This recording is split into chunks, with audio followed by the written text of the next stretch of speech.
Көчмөндөрдүн эң байыркы оюндарынын бири чүкө атуу. Өз өзгөчөлүктөрүн жоготпой келе жаткан оюн ар бир өлкөдө ар кандай аталышты алып жүрөт. Мисалы, Кыргызстанда ордо деп аталат. Бүгүнкү күндө бул эң популярдуу оюндардын катарында. Саканы чимирилте аткан АКШ, Чехия курамаларынын даярдыктары мыкты. Эскерте кетсек, былтыр Казактын улуттук оюну ЮНЕСКОнун материалдык эмес маданий мурастар тизмесине кирген.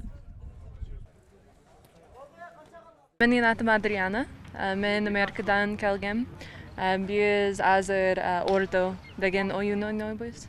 Көчмөндөр калктарынын баарынын ойнаган оюну ғой осы енді мисалы. Көчмөн элдеринин баары ойногон оюну. Мен былтыр ЮНЕСКОга барып киргизип келгенде өз көзүм менен көрдүм. Индия эли менен француз аялдары биздин какпаколдо мыкты ойношот. Ушул сыяктуу окшоштуктары көп. Жалпы бир баалуулуктарыбыздын өнүгүп жатканына биз кубанычтабыз. Дамып жатканына биз кубанычтымыз.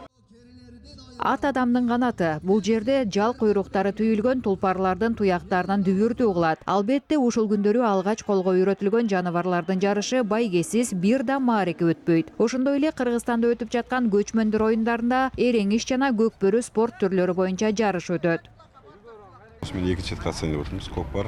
Ушуну менен экинчи жолу көкбөрү, эреңиш, тыйын эгмей, жамбы атуу түрлөрү боюнча катышабыз. Эреңиштен өзүбүздүн Азия чемпиондору бар. 80 чакырымдык чоң байге деп аташат кыргыздар. Ошого даярдалган жигиттерибиз бар. Өткөн жарыштардын баарында ол жолу орундарды алып жатабыз. Жеңишке ишенебиз. Одна из больших делегаций это представитель. Казакстан дерлик бардык жарыш түрлөрүнө катышып жүргөн көп сандагы делегация. Эл аралык федерациянын колдоосу менен өткөн оюндарда кыл чайнашкан жана кызыктуу болгон казак күрөшү быйыл да уюштурулат.